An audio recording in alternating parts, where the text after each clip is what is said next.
Baik, selamat berjumpa kembali mahasiswa sekalian. Hari ini kita coba melanjutkan pertemuan kita yang kemarin tentang eh, televisi ya. Ini berhubungan dengan apa yang kita pelajari, yaitu teknik audio video. Jadi kalau di pertemuan minggu-minggu awal kalau nggak salah, kita membahas tentang televisi analog dan televisi digital. Nah, coba sekarang kita membahas tentang instalasi televisi.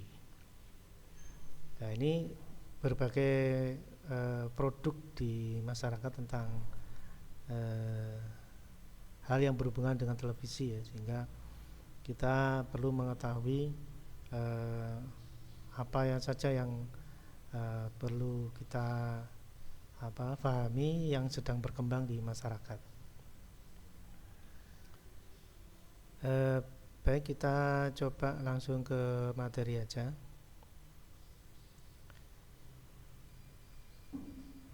Nah, kita mulai dari stasiun televisi ya. Jadi stasiun pemancar adalah tempat produksi program ya, acara. Ini berisi gambar dan suara ya. Kemudian informasi gambar dan suara ini dipancarkan melalui gelombang elektromagnetik. Jadi perlu dipahami yang dipancarkan oleh stasiun televisi itu memang dalam hal produk program ya. Namun dibagi menjadi dua, yaitu gambar dan suara.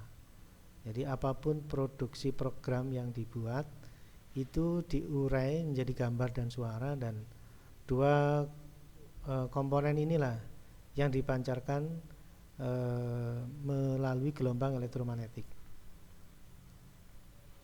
Ya, secara ilustrasi di layar ini ada gambar stasiun televisi ya.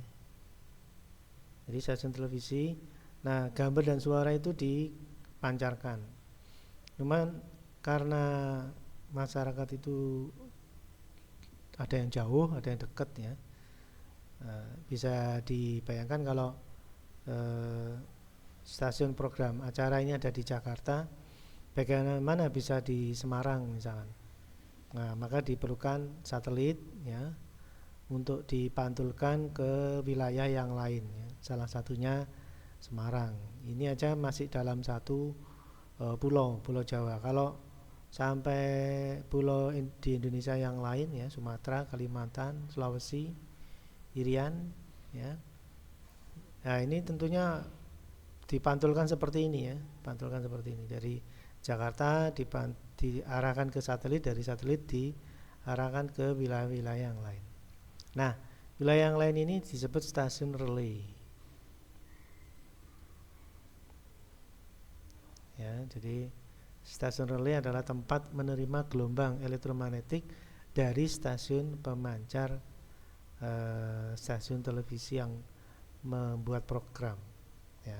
Setelah menerima dari stasiun pembuat program, kemudian dipancar luaskan ya. Kalau di Semarang itu biasanya di Gombel ya. Di Gombel itu dengan posisi yang tinggi, nah biasanya ada stasiun relay, lalu dipancar luaskan, dipancarkan ulang gitu ya. Tapi tidak berarti di wilayah Semarang itu sebagai stasiun produksi program, juga enggak, karena produksi programnya di pusat, yaitu Jakarta. Nah, biasanya seperti itu. Namun sekarang sudah berkembang stasiun-stasiun TV membuka program-program daerah. Nah, otomatis produksi programnya di daerah. Namun intinya adalah ini ya, memancar luaskan ini. Baik itu stasiun pemancar utama maupun relay, intinya adalah memancar luaskan sehingga sampai di masyarakat. Nah, sekarang kita fokus ke masyarakatnya ya.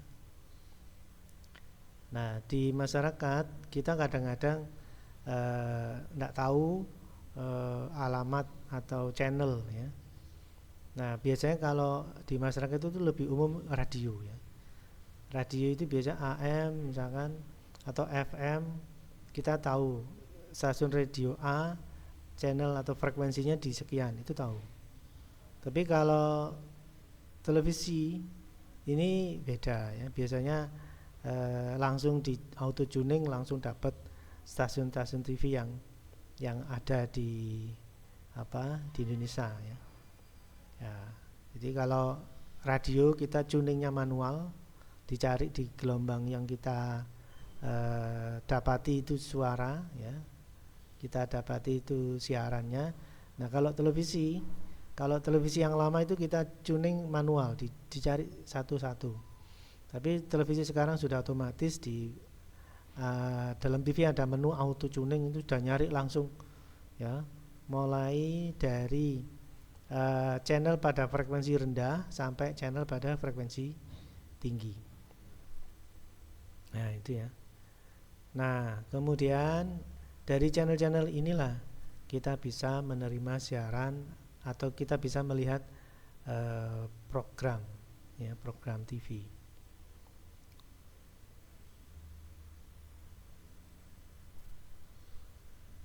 Nah dari sini terlihat bahwa setiap stasiun televisi itu berbeda channel ya, berbeda channel kan ini ya.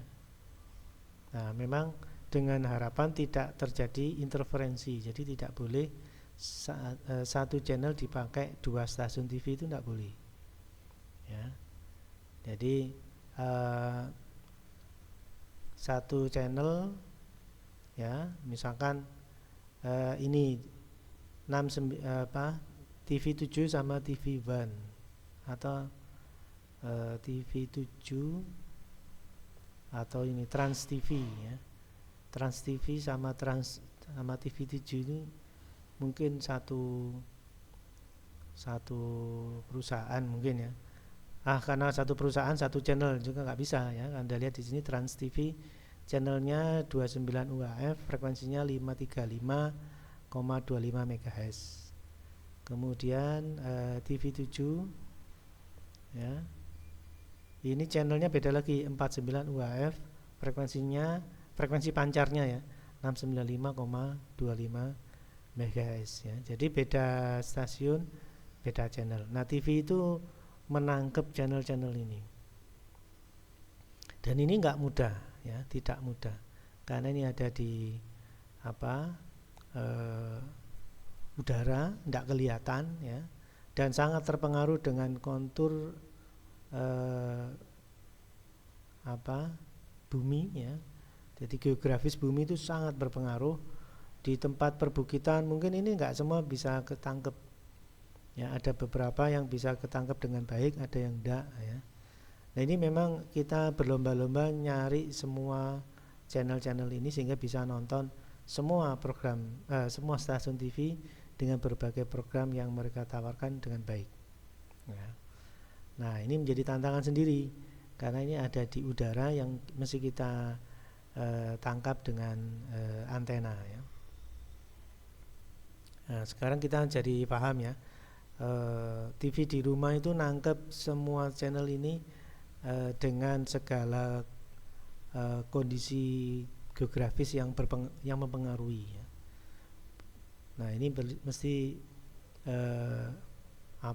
kita maklumi, kadang-kadang orang tuh pasang anten tuh sampai anten ukuran besar ya, ada juga anten ukuran kecil, itu semua berpengaruh atau ditentukan oleh letak geografis rumah kita masing-masing ya. Mereka tujuannya sama, menangkap semua channel ini sehingga bisa menerima program TV yang ada ya. Baik, kita lanjutkan lagi. Nah sekarang ada juga yang seperti ini, instalasi TV tanpa booster ya. Kita punya TV, kita punya anten, wis gitu aja boleh ya, asal lokasi rumah dekat dengan pemancar TV sehingga kemungkinan besar kualitas gambar akan cukup bagus ya. Jadi pemancar TV itu baik pemancar TV yang pembuat program maupun relay, stasiun relay, asal dekat dengan pemancar TV ya, kita cukup anten saja sudah menghasilkan siaran yang bagus ya. Nah, tentunya yang kalau dekat pemancar TV tertentu, ya yang bagus ya hanya itu aja. Sementara yang lain belum tentu bagus ya. Maka kita mesti bisa memahami ya, kenapa kok sebuah TV itu nangkep TV tertentu saja, yang lain kok enggak. Nah, ini memang semua pemancar televisi itu eh, dipancarkan ya, tapi geografis rumah kita yang mempengaruhi ya, bisa jadi pemancar TV yang kita harapkan itu tapi terhalang gedung atau terhalang bukit, sehingga membuat kualitas atau apa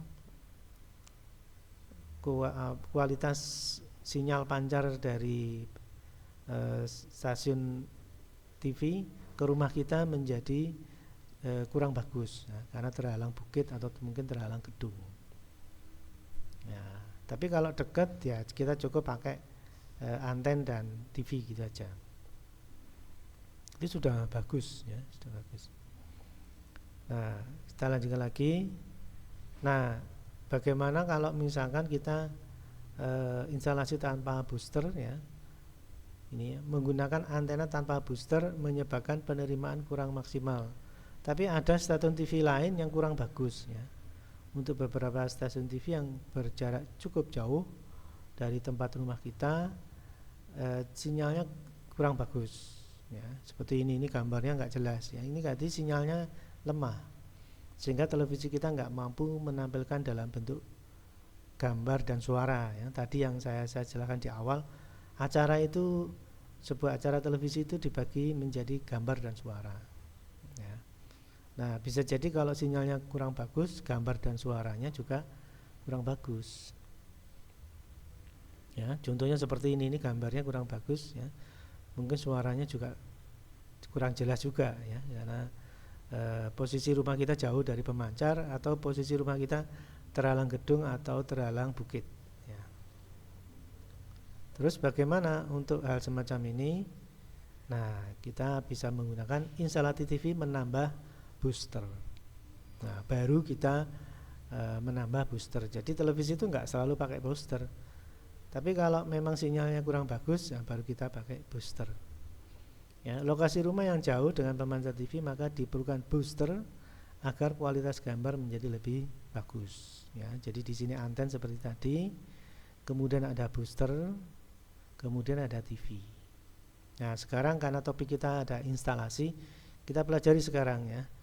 Dalam booster itu ada input itu di sini ada anten. Anten ini yang menerima siaran pemancar yang dari stasiun televisi yang di udara ya, yang dipancarkan secara elektromagnetik tadi dulu. Nah, itu diharapkan melalui anten ini bisa ditangkap.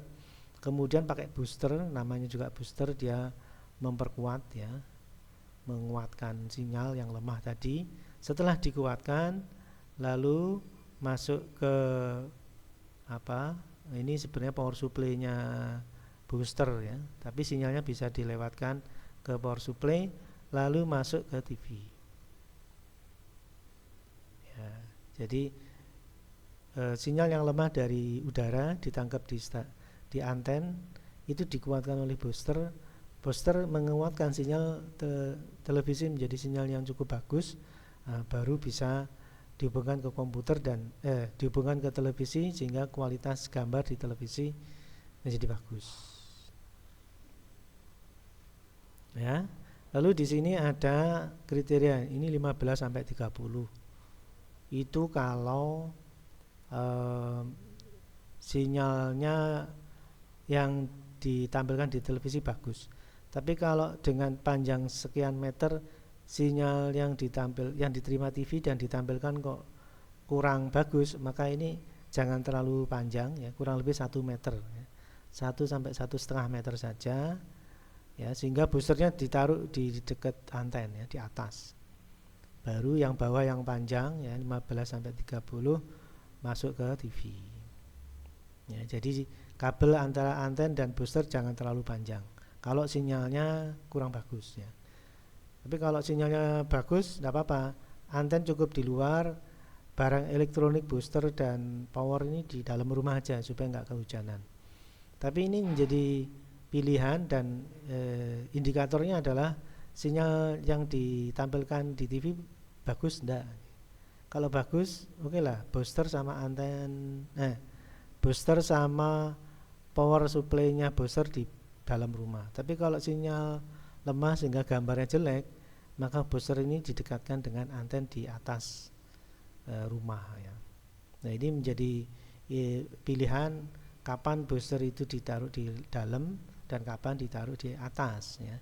Kalau sinyalnya bagus di dalam, tapi kalau sinyalnya sudah ditambah booster kok masih jelek, gambarnya kurang bagus ya, boosternya ditaruh di atas di dekat anten ya. Jaraknya dengan anten mungkin 1 sampai 1,5 meter lah. Sehingga masang booster itu juga harus mengetahui indikatornya. Indikatornya adalah gambar yang dihasilkan, gambar yang ditampilkan di televisi. Baik, kita lanjutkan. Nah, ini penjelasannya. Pada umumnya booster terdiri dari 2 bagian, yaitu booster bawah, yaitu di dalamnya terdapat trafo kecil yang berfungsi sebagai power supply dan terhubung ke PLN. Jadi di sana ada trafo langsung PLN, lalu trafonya itu mensuplai rangkaian booster atas. Nah, bagian booster atas biasanya di sana ada dioda penyearah, ada kapasitor. Jadi adaptornya malah adaptor atau penyearah atau pengkonversi dari tegangan AC ke DC-nya itu malah ada di booster atas ya.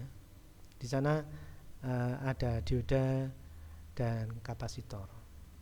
Nah, setelah jadi power supply DC mensuplai rangkaian ya. Jadi bagian booster atas yaitu memiliki 2 terminal input antena. Pertama untuk antena VHF dan yang kedua untuk UHF. Tapi VHF ini jarang sekali dipakai ya. Karena apa? Karena saat ini pemancar TV rata-rata menggunakan sinyal UHF. Maka yang digunakan biasanya hanya terminal input UHF saja ya. Nah, sebagai input antena. Kemudian output bagian booster disambungkan dengan kabel antena ke arah power supply. Jadi kabel antena itu mensuplai tegangan booster di atas, juga menjadi saluran sinyal AC yang dari booster atas atau ya dari rangkaian utamanya ya, sebagai media penghantar suplai, juga sebagai media penyalur sinyal ya. Dan mempunyai terminal yang disambungkan ke televisi. Nah, bagian booster bawah inilah yang dihubungkan ke televisi. Jadi di sana biasanya ada gambarnya di booster bawah, itu gambar anten berarti nyambung dengan booster atas. Kalau gambar TV berarti nyambung dengan televisi. Nah, ini yang berikutnya ya, yang tadi sudah saya singgung. Jika gambar masih jelek juga pada TV, maka bagian booster atas dipasang sekitar 1 sampai 1,5 meter di bawah antena. Jadi booster atas itu terhadap antena pakai kabel antara 1 sampai 1,5. Itu kalau sudah pakai booster kok gambarnya masih jelek ya, itu caranya seperti itu. Boosternya ditaruh di atas dekat dengan anten. Itu biasanya menjadi lebih bagus ya, agar sinyal mengalir ke kabel antena lebih maksimal ya. Karena kalau jauh dari anten biasanya nanti sinyal yang lemah dari anten itu habis di kabel. Nah, untuk menghindari itu maka kabel koaksial itu dibuat pendek, yaitu antara 1 sampai 1,5 yang menghubungkan antara anten dan booster atas. Nah, itu. Baik, kita lanjutkan. Nah, sekarang umum instalasi dari pemancar digital. Nah, sekarang kalau misalkan stasiun TV-nya sudah berkembang ya, menggunakan pemancar TV digital, nah bagaimana? Nah, ini penjelasannya. Lokasi rumah dekat dengan pemancar TV digital ternyata, maka diperlukan set-top box untuk menerima siaran TV digital agar kualitas gambar menjadi lebih bagus. Nah, jadi kalau ternyata rumah dekat kita itu ada stasiun TV yang menggunakan TV digital, ya kita menyesuaikan. Jadi anten, kemudian set-top box Ini yang mengkonversi sinyal analog penerimaan digital menjadi analog ya. Jadi dia yang mengkonversi agar bisa diterima di TV analog dengan baik. Ya, ini pakai set top box. Karena sinyal dari pemancar TV dalam bentuk digital, sementara TV-nya analog, maka yang menghubungkan atau mengkonversi sinyal versi digital menjadi analog ke TV analog adalah set top box ini. Sehingga kualitas gambar yang diharapkan menjadi lebih baik lagi ya. Bila tanpa set top box mungkin kurang bagus, tapi begitu ada set top box maka kualitas gambar yang dari pemancar digital akan dikonversi sesuai dengan TV yang kita punya. Nah, itu ya.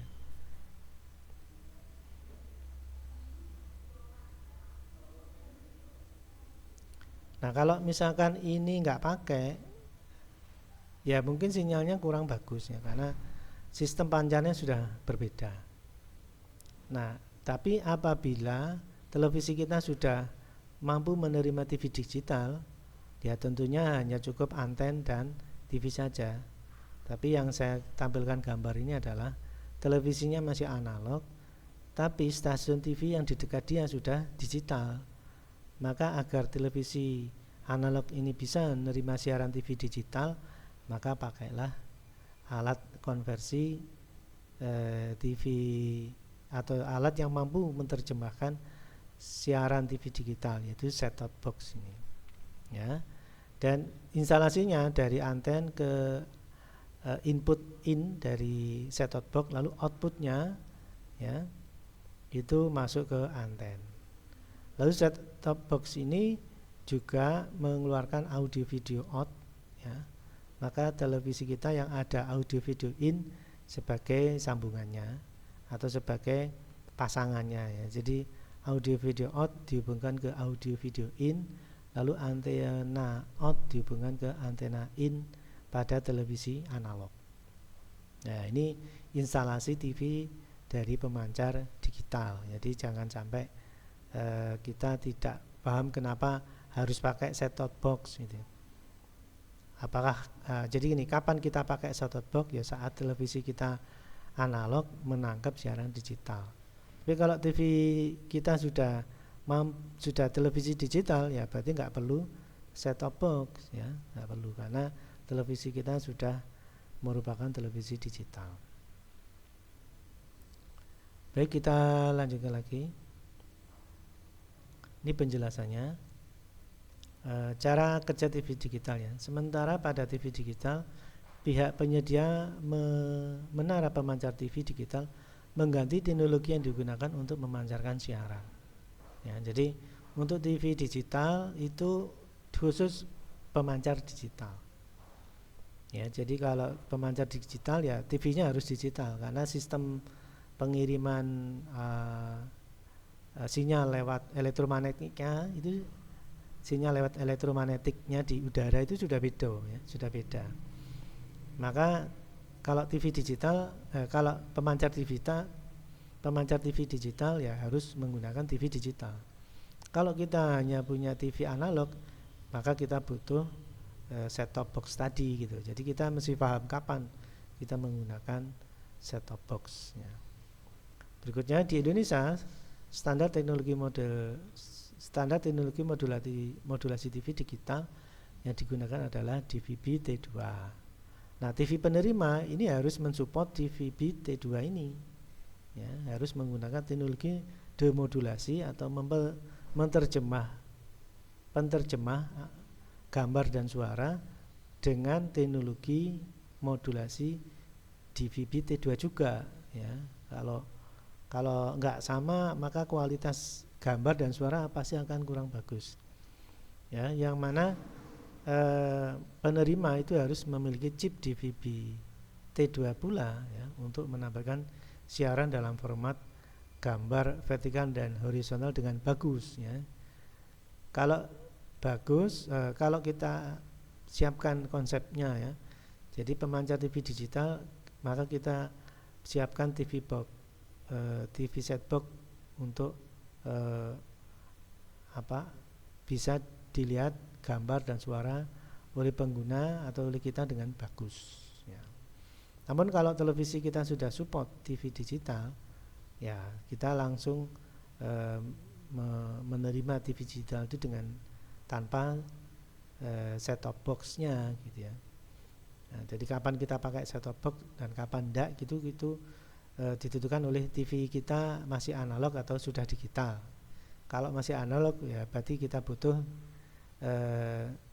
alat tadi ya.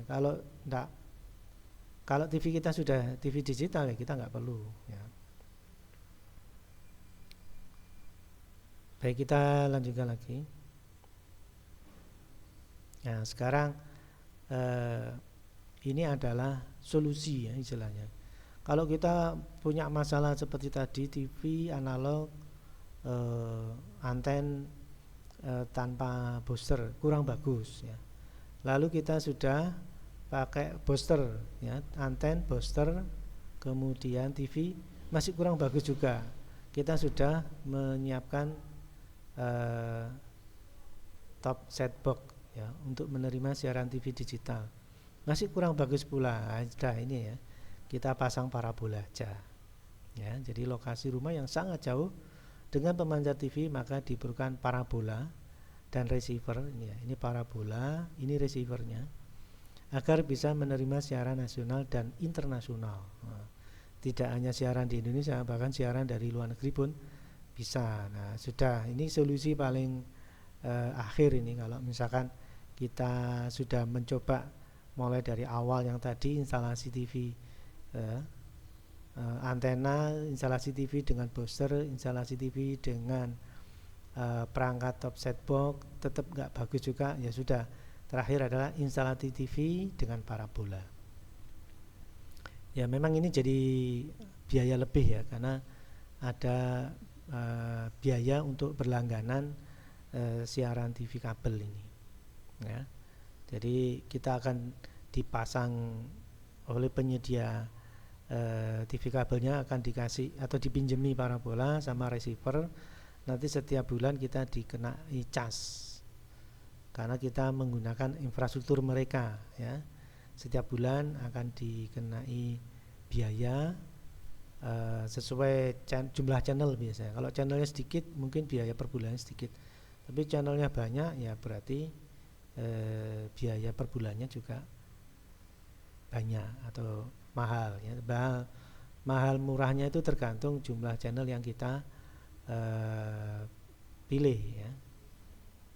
Nah, ini solusi untuk kita bisa melihat tampilan TV yang bagus ya. Penjelasannya, TV parabola atau biasa disebut TV satelit adalah penyiaran siaran televisi melalui satelit ke pemirsa dengan perangkat yang dapat menerima sinyal satelit. Kemudian perangkat tersebut adalah receiver digital atau decoder DVB-S, digital video broadcasting satelit. Broadcasting ya. Jadi akhirnya bisa nonton siaran dari luar negeri. Jadi tidak hanya nasional, TV nasional saja, tapi TV internasional yang terhubung ke penerima atau satelit parabola sebagai provider ya, provider televisi yang kita langganan ya. Kita berlangganan ke provider mana gitu. Kemudian pada dasarnya TV parabola biasanya berbayar. Tadi sudah saya singgung, per bulan ada cas biaya sesuai jumlah channel yang kita pilih. Channelnya sedikit, bayarnya sedikit. Channelnya banyak, bayarnya juga banyak gitu ya. Berikutnya, TV parabola berbayar atau TV berlangganan adalah jasa penyiaran saluran televisi yang dilakukan khusus untuk pemirsa yang bersedia membayar atau berlangganan secara berkala. Ya, jadi kita memang ada konsekuensi harus membayar, tapi suara dan gambar dijamin bagus ya. Bahkan siaran televisinya tidak hanya televisi nasional, televisi internasional. Nah, gitu ya. Sehingga wajar kalau kita harus membayar. Berikutnya, jasa ini biasanya disediakan dengan menggunakan sistem digital melalui media satelit. Nah, ini juga salah satu bentuk konsep TV digital ya. Jadi walaupun dari luar negeri, tapi sinyalnya dijamin bagus karena menggunakan TV digital. Ya, sistem digital ya. Jadi untuk TV parabola itu menggunakan salah satu implementasi menggunakan modulasi teknologi digital ya, teknologi modulasi digital. Makanya walaupun jauh dari luar negeri ya, tetap kualitasnya bagus di rumah kita. Walaupun rumah kita dengan stasiun TV atau stasiun produksi acara di luar negeri itu jauh, tapi karena menggunakan teknologi modulasi digital itu tidak menjadi masalah. Kualitas gambarnya tetap bagus ya. Baik, itu yang mungkin bisa saya sampaikan untuk pertemuan kali ini. Semoga bermanfaat dan semoga menjadi pencerahan bagi Anda sekalian. Televisi di rumah itu harus pakai apa, itu menjadi sebuah pencerahan sehingga Anda memilih mana yang terbaik ya. Baik, saya kira itu yang bisa saya sampaikan hari ini. Semoga bermanfaat. Sekian dan terima kasih.